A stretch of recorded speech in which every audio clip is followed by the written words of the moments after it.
Voici Matthieu 5, 13, 15. Vous êtes le sel de la terre. Mais si le sel perd sa saveur, avec quoi la lui rendra-t-on? Il ne sert plus qu'à être jeté dehors et foulé aux pieds par les hommes. Vous êtes la lumière du monde. Une ville située sur une montagne ne peut être cachée. Et on n'allume pas une lampe pour la mettre sous un boisseau, mais on la met sur le chandelier, et elle éclaire tous ceux qui sont dans la maison. Introduction de méditation. Ma thème: devenir le sel et la lumière du monde dans un monde en perte de goût. La lumière brille dans les ténèbres, et les ténèbres ne l'ont point arrêtée. Salutations spirituelles et atmosphère d'écoute.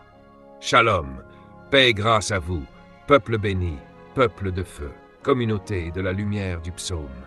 C'est une grâce d'être ensemble aujourd'hui, rassemblés autour de la parole, dans l'amour de Christ. Vous qui êtes appelés à refléter la lumière du psaume, celle chantée, prophétisée et manifestée dans les Écritures, soyez les bienvenus dans cette méditation profonde. Installons-nous avec humilité aux pieds du Maître, car Jésus désire aujourd'hui nous rappeler notre véritable identité spirituelle et raviver le feu de notre mission sur cette terre. Lecture du texte. Jésus dit: « Vous êtes le sel de la terre. Mais si le sel perd sa saveur, avec quoi la lui rendra-t-on? Il ne sert plus qu'à être jeté dehors et foulé aux pieds par les hommes. Vous êtes la lumière du monde. Une ville située sur une montagne ne peut être cachée. Et on n'allume pas une lampe pour la mettre sous un boisseau, mais on la met sur le chandelier, et elle éclaire tous ceux qui sont dans la maison. » Et au ancrage du thème, identité et fonction. Dans ces versets puissants, Jésus ne nous donne pas simplement une tâche, il nous révèle une position, une autorité, une essence. Il ne dit pas « vous deviendrez » ni « vous devez essayer d'être », mais bien « vous êtes le sel de la terre, vous êtes la lumière du monde ». Ces paroles contiennent des clés spirituelles profondes. Car pour marcher dans la vérité, il faut d'abord comprendre qui nous sommes en Christ et ce que le monde perd quand nous cessons de briller. Facteurs cachés, les mystères derrière les symboles. Le sel, symbole d'alliance, d'impact et de pureté. Le sel dans la Bible est lié à alliance divine, lévitique, purification, la conservation du vrai. Mais s'il perd sa saveur, il perd aussi son pouvoir d'influence. Et cela devient tragique. Un croyant sans goût, sans autorité, devient inutile dans le combat spirituel. As-tu encore ce goût spirituel? Ton entourage ressent-il encore la présence de Dieu à travers toi? 2. La lumière du monde, puissance visible, autorité divine. Jésus ne dit pas que tu portes la lumière, mais que tu es cette lumière. Et cette lumière révèle, dénonce, guérisse, guide. Mais attention, elle ne doit jamais être cachée. Le boisseau, c'est tout ce qui étouffe ton éclat. La peur, la tiédeur, les distractions, les blessures non guéries. Éléments clés et principes spirituels. 1. Jésus parle d'une identité, pas d'un effort. Il dit « vous êtes ». Ce n'est pas un appel à produire quelque chose par toi-même, mais à manifester ce que Dieu a déjà mis en toi. 2. Une lumière placée en hauteur. Jésus compare ton témoignage à une ville sur une montagne. Ta vie doit être un phare visible, stable, solide. 3. Le sel et la lumière agissent silencieusement mais efficacement. Tu n'as pas besoin de t'imposer. Quand tu es vraiment lumière et sel, ta simple présence dérange les ténèbres. Question pour réveiller l'esprit et préparer le cœur. Alors, bien-aimés, posons-nous quelques questions sincères. As-tu encore cette saveur spirituelle? Quelle est la condition de ton alliance avec Dieu?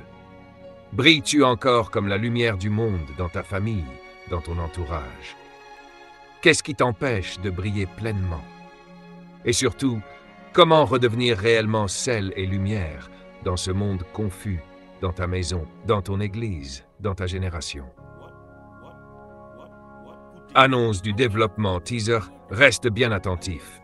Car dans la suite de cette méditation disponible en partie sur cette chaîne, nous allons explorer les 3 fonctions du sel dans la pensée biblique, découvrir les deux ennemis invisibles qui éteignent la lumière dans ta vie. Et surtout, recevoir une clé prophétique tirée des psaumes pour rallumer ton feu intérieur et manifester pleinement ta lumière. Clôture de l'intro, invitation à l'écoute. Prépare ton cœur, ouvre ta Bible. La suite pourrait changer ta posture spirituelle, raviver ton alliance et te redonner ton autorité perdue. Que le Saint-Esprit souffle maintenant sur toi et que tu te lèves comme le sel de la terre et la lumière du monde que Christ a déclaré que tu es. Retrouve cette méditation en plusieurs parties sur cette chaîne et partage-la à ceux qui ont besoin de raviver leur feu spirituel. Fanatiques de la lumière du psaume, quelle partie pensez-vous qui arrive aujourd'hui? Est-ce la partie 1, la 2, la 3, la 4? Eh bien, aujourd'hui, nous entrons dans la partie 1. Et dans cette partie, il y a beaucoup de mystères cachés, beaucoup de connaissances puissantes. Ah! Tu ne dois surtout pas zapper ni sauter la vidéo. Regarde-la jusqu'à la fin et tu ne regretteras pas. Allez, on y va pour la partie 1 maintenant. Développement, partie 1. Le sel et la lumière, des symboles naturels à une révélation prophétique. I, symbole chimique et fonction spirituelle. Le sel, NaCl, chlorure de sodium. Le sel est composé de deux éléments, Na, sodium, un métal alcalin réactif instable seul, Cl, chlore, un gaz toxique et corrosif. Mais ensemble, ces deux éléments forment quelque chose de vital et comestible, le sel. Cela nous enseigne que lorsque deux réalités opposées sont réunies en Dieu, elles peuvent produire un agent de bénédiction. Application spirituelle. Tu peux avoir un passé dur, sodium instable, et un caractère en construction, chlorfort. Mais en Christ, ta vie devient utile, pure et influente. 2. Le sel, usage biblique et signification prophétique. Le sel comme symbole d'alliance. Tu n'omettras point le sel de l'alliance de ton Dieu. Lévitique 2, 13. Le sel servait dans les sacrifices. Il représente la fidélité de l'alliance. Quand Jésus dit « Vous êtes le sel », il dit « Vous êtes ceux qui doivent rappeler et préserver l'alliance avec Dieu sur la terre. » 2. Le sel purifie et désinfecte. Il est utilisé pour empêcher la corruption. Le sel représente alors la vérité qui guérit les blessures, la pureté morale qui stoppe la décomposition spirituelle. 3. Le sel stimule et donne soif. Quand tu manges salé, tu bois. Un vrai disciple donne soif de Dieu autour de lui. Il réveille l'appétit spirituel. La lumière, propriété physique et mystère spirituel. Symbole scientifique, l'énergie lumineuse. La lumière est une onde électromagnétique visible, produite par une source d'énergie, électricité, feu, soleil. Elle a 3 fonctions principales. 1. Illuminer, révèle ce qui est caché. 2. Chauffer, apporte vie et énergie. 3. Guider, montre le chemin dans l'obscurité. Application prophétique, tu es appelé à révéler les ténèbres, réchauffer les cœurs froids et guider les âmes perdues. Bath, le rôle de la lampe, porter la lumière en hauteur. Jésus dit, on n'allume pas une lampe pour la mettre sous un boisseau. Le boisseau est un récipient pour mesurer le grain. Cela représente les préoccupations matérielles, le contrôle humain, les limites religieuses. Révélation prophétique. La lampe ne peut pas rester en bas si elle veut éclairer toute la maison. Elle doit être posée sur un chandelier, l'étagère spirituelle. La prière, la consécration, l'audace et la mission. V. Quelle énergie alimente la lampe et le sel? La lampe a besoin d'huile du Saint-Esprit, de feu, symbole de la présence de Dieu, d'une mèche connectée à la source. Message spirituel. Tu ne peux pas briller sans intimité avec l'esprit. Une lampe sans huile finit par fumer. Le sel contient une énergie ionique. Quand il est dissous, il produit de l'électricité, électrolyte. Cela parle de puissance discrète mais réelle. Même silencieux, le sel agit, influence, change, vise. Sens prophétique profond de ces versets. Jésus ne fait pas une simple comparaison. Il fait une proclamation prophétique d'identité. Pourquoi les deux déclarations « Vous êtes le sel, vous êtes la lumière ». Le sel agit dans l'invisible. goût, conservation, purification. La lumière agit dans le visible, direction, clarté, transformation. Le sel touche l'intérieur, la lumière touche l'extérieur. Le sel agit dans le cœur, la lumière éclaire le chemin. Cela signifie, tu dois être cohérent en dedans comme en dehors. Un chrétien qui est lumière sans être sel est un hypocrite, et un chrétien sel sans lumière est un mystique caché. Une ville sur une montagne appelle à l'influence. Une ville située sur une montagne ne peut être cachée. Dieu t'appelle à sortir de la dissimulation spirituelle, monter sur la montagne, lieu de prière, de révélation, d'impact, être visible dans ta génération sans compromis. Conclusion de cette partie. Ces versets de Matthieu 5, 13-15 ne sont pas des encouragements généraux. Ce sont des déclarations prophétiques, des révélations d'identité et des instructions stratégiques. Jésus te dit aujourd'hui, tu es le sel qui préserve la vérité dans une société en décomposition. Tu es la lumière qui brille dans la confusion du monde. Mais pour briller, il faut de l'huile. Et pour saler, il faut garder la saveur de l'alliance. Conclusion de la partie 1.